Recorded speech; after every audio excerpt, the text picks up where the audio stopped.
Alright, so you met the Music Kings label. Tell me about Rico and Savage, because they have an interview. By the time this comes out, their interview will be up. But tell me about my mans, the Music Kings, and how getting together with them has helped you or promoted your music.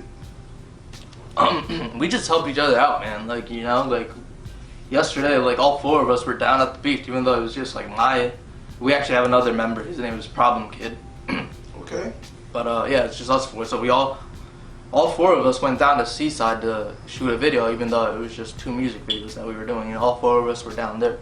You know, we were talking to people, and it's just like we all like support each other in a way where it's like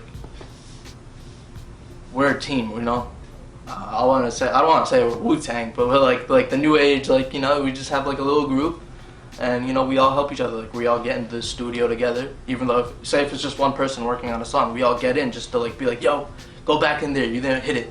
Go back in there. You know what I mean? Just to help each other out. You know, because you need that support. You know, because this is like a dog-eat-dog industry. You know what I mean? Like, I feel like when people say teamwork makes the dream work, that's really true. Because you can't do this shit on your own. You could try. Maybe you'll make it. Maybe you won't. But just power in numbers. You know what I mean? And they're just genuine people. Like Rico, I only met like maybe like a year ago. Savage, I only met a few months ago. But I've known Problem Kid for like a few years. But like we all just had that bond as instantly. You know what I mean? Like, and that's what you gotta look for. Once you get that bond where it's like no strings attached, we're gonna ride for you no matter what, and it's all love. Dude, that's hard to come by nowadays, man. And when you find it, you stick with it because you never know where you could go from there. And I plan on taking MK to the top, literally. That's what's up. Because that goes back to the point of hip-hop and still to what you talked about with addiction. You have to have strong people in your corner to help you. Because when you get weak, sometimes you need a brother or a sister to lean on, or somebody who can help prop you up when you fall. And sometimes when you wilding, you need them to sit you down. What does having a team on both sides of that life mean for you personally? So, first of all, Rico and Savage are very like supportive of they're very supportive of the, you know, recovery thing, where, because they know that I was addicted to drugs for a while, and so was the other artist, Problem Kid. Me and him knew each other for like, you know, 6 years now, and you know, we've been doing drugs together since like 2014 or something like that, and you know, he's clean now too. So once I got out of rehab, I hit him up. I was like, yo, like, you should really try getting clean. You know, like, it's a good life. Like, I feel so much better. And at first he was like, nah, I'd rather die. 2 days later he called me. He's like, yo, what rehab did you go to? You know, he went to rehab. I didn't do anything. I just suggested it. He did it himself. You know, he wanted that for himself. It's just like little things like that where we push each other. You know what I mean? Just like suggest, be like, yo, like, do this. It might work for you. It might not. Just try it. There's nothing wrong with trying something. You know what I mean? And with music is the same thing. Like, I haven't found my sound yet. You know, I'm still searching for my sound because I just started. You know, so I don't have my sound. But like, it's like when I'm with Rico or any of them, especially Rico, because I shout out to Rico, man. That's my homie right there. But like, he'll be like, yo, come on, Parth. Just like, you know, like when we're like freestyling, he'll be like, yo, Parth, hit it. And like, you know, just like things like that, because I don't really like freestyling like that, because I'd be like, because I'd be like fucking up my words and shit, but like whatever, like I still try it, you know what I mean, because it's like, you never know when you're gonna find some type of flow that works, you know, just saying it, and then be like, yo, let's save this beat for later, hit it at the studio, you know what I mean. So like, yeah, like just shit like that, man, like just giving each other a little like nudge, you know what I mean. We don't gotta like fucking like push him all the way, but just give him like a little nudge, you know what I mean? So it's like, alright, like, he can do the rest himself. Let me just give him this nudge. Yeah, that's dope, because I mean, like I said at the beginning, so you haven't found your voice yet, so everything's new and fun. Yeah. Everything's an experience. And until you find your voice, you're finding where you fit in. I think you already fit in. We just got to gravitate to where you're going to go. So let's talk about Love Letter. That's a song that you did. Tell me about Love Letter and how that came together. I don't know. We just it was me and Problem Kid. We actually went to the studio. It was like 1 a.m. We actually just got out of a meeting, an NA meeting. We got some food or something like that. Then we went straight to the studio. He recorded something, and I was just sitting there. I was like, listening to some beats, and I found it. Actually, no, I had this beat in my phone. I actually purchased it, so I was just like, I didn't really have anything for it yet, but I kind of knew what direction I was going to, and yeah, man, I just went in there and like I was like, yo, this hook sounds dope. The engineer was like, yo, it sounds dope, and I was like, it took me like 2.5 weeks to actually like complete it, because I just kept going in the studio. I was like, I don't like that part, take it out, because I want to be that one of my most like important songs, because it actually means a lot to me, because I feel like not only with females, but with some of my boys, like I had a lot of like people just like turning their back on me. Like for instance, two of my friends that I had for a really long time, like one of them I've known for like probably like 20, maybe like 13 years, 14 years. He was like my best friend. And another one I knew for like 10 years. And once like a few months ago, like I was maybe like a year ago, I was in like a really shitty relationship with this one girl, and it was just toxic as fuck, because we both liked drugs, and we both just kind of like sat home, did drugs, and didn't really fucking do anything. That was like, so my friends, they got tired of me. They were kind of just like, oh, we're not gonna hang out with them. And then me and this girl broke up. We started hanging out, but like we were just getting into like arguments all the time, because they were like, oh, you're just like a drug addict. You don't give a fuck about no one. So when I was like in that deep moment when I was addicted, they kind of just left me. They were like, fuck you, we're done with you. Like we don't give a fuck about you anymore. So I was like in the fucking, I hit rock bottom, man. Like I was like, fuck, I was depressed as shit. Didn't feel like I was accomplishing anything. I was just fucking doing drugs every day. And I'm still not friends with them. And you know what? That's alright, because I feel like, that shit's part of my story too. Like that's part of my pain. I didn't think my boys would ever leave me, but guess what? They left me. You know what I mean? So it's just about having like trust issues. And sometimes the whole love letter thing is like, I feel like I want to tell these people like I'm sorry for what I did. Like I hope we can make amends. But it's like, I don't want to actually write that letter, so I'm gonna just put it in my music instead, and maybe they'll hear it, maybe they won't. Yeah, that's your coping mechanism. Hip hop reflects life. Some people's fantasies, some people's reality. Today's hip hop, a lot of reality hip hop is very popular. Kid Cudi is the author of emo rap, and in it he talks about his feelings more than anything. Well, back in the day, people didn't talk about their truth because they didn't want to let people in, and now everybody wants you to know their truth, and they let you in to know that they're real people. What is truth to you, and why do you need to let people know it?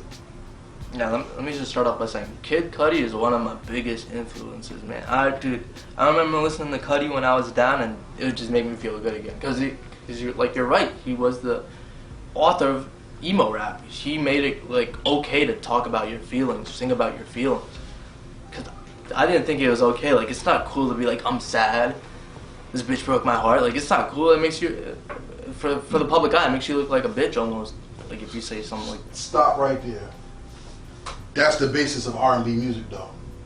So when people say that's not cool, they're fucked up themselves. Cause I mean, one of my favorite songs of all time, I don't know if you heard it, is it's a thin line between love and hate. Mm-hmm. And in that song, that man does his thing, and he's singing about how, he's doing everything and his woman is taking it. But the last verse, he's talking about, I'm in the hospital because I pushed her too far. You know what I'm saying? Yeah. Those songs about love and heartache and hurt and getting cheated on, that's the basis of rhythm and blues.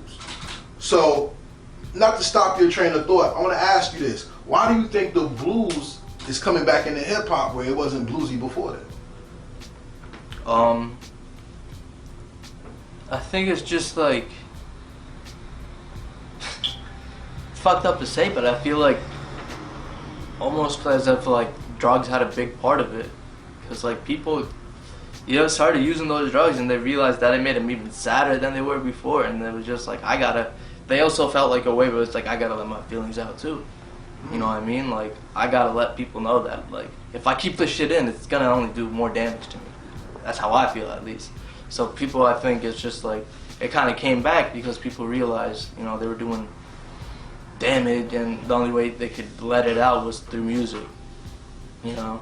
That's deep, because they do tell you in therapy, if you do not speak about these things and you keep it in, you hurt yourself. Yeah. See, physically, when you don't express your emotions, you get ulcers, Yeah. you get headaches, Yeah.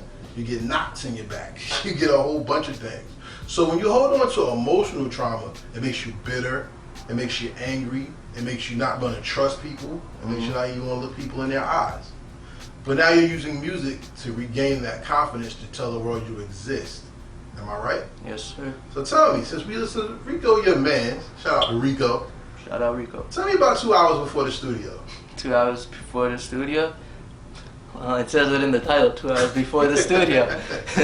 We found the beat 2 hours before the studio, and we're just like, let's go. We just, you know, kind of just messing around. We both like freestyled a little bit, and yeah, it was just like, you know, it's not the emo rap that I usually do. But again, I'm trying to explore. Like I want to drop an EP real soon with different types of sounds. Each track is gonna be like a different sound. You know what I mean? Like an EDM? Yeah. Okay. So, with 2 hours before the studio, it was just like, you know, we're kind of talking about like, just like, it was like, I guess it's like gang drill type shit. But, Okay. yeah, but like, again, that's part of my life. Like, it was part of my lifestyle for a while. Like, I can't just not talk about it. You know what I mean? I could talk about being sad, but I could also talk about when I was angry, when I was doing this like shit in the streets. You know. Gotta talk about that too, and you know, just kind of, we were 2 hours before the studio, we was like, alright, this beat, we're gonna go do some hard shit, and you know, Rico went in first, I went in after, and I think we both went in, and it just, yeah man, and shout out to Shishan, who actually made that beat. It's my boy, he does our videos and everything, so shout out to Shishan. You know what I wanted to ask you about when listening to your music, and you set it up perfectly, and I thank you for this. Funny how the spirit works. When you first start rapping, you focus so much on making every word rhyme. But then you have another song, this song I actually like, is Rolling, with Sean Gotti. You're not focused on the rhyme so much, you're focused on the flow. Yeah. What's been harder for you, the flow or the beat or the rhyme pattern? I would say the rhyme pattern, to be honest. So learning 16s Yeah. was harder than the flow for you. Yeah. As you progress in your hip-hop career, you're going to become more proficient in both. What is it? 1,200 hours in one thing, you become a genius? You're a pro at it? So being that you're at the beginning, you're still putting your building blocks together. You're still in Lego phase. You didn't get to the concrete yet. So you're still picking and plotting and finding where your voice is, how the beat feels, and then what you want to say. Tell me about how Rolling came about, because the song is structured differently than the other two songs we talked about, and you perform like your voice is coming, rather than performing like, I'm gonna try this. Talk about that. Yeah, I mean, I don't know. First of all, Sean Gotti killed that hook. That hook is like amazing. So I was just like, you know, we were trying to focus on like more of like a deeper message, because he says like rolling off E and Hennessy, but he didn't mean E as in ecstasy, because he meant E as in energy. You know what I mean? So it's just little things like that. Like when I say, if I take a L, then you know that I'm tripping. L, like LSD, tripping, but no, I'm talking about if I take an L, I'm gonna go back in. I'm tripping because I want to come back from that L. You know what I mean? So it was just like focused more on just like being like with the flow and making it make sense in a way where it's like it could be two different meanings. Entendres. You're just trying to play double entendres. Yeah. Okay. You're being metaphoric. Metaphoric, yeah. That's it's hard, man. Look, I used to rhyme too, so I know when you first start, you'll say your first thing is, how do I sound? Yeah, right? Yeah. And then after you hear yourself, either you like your voice or you don't.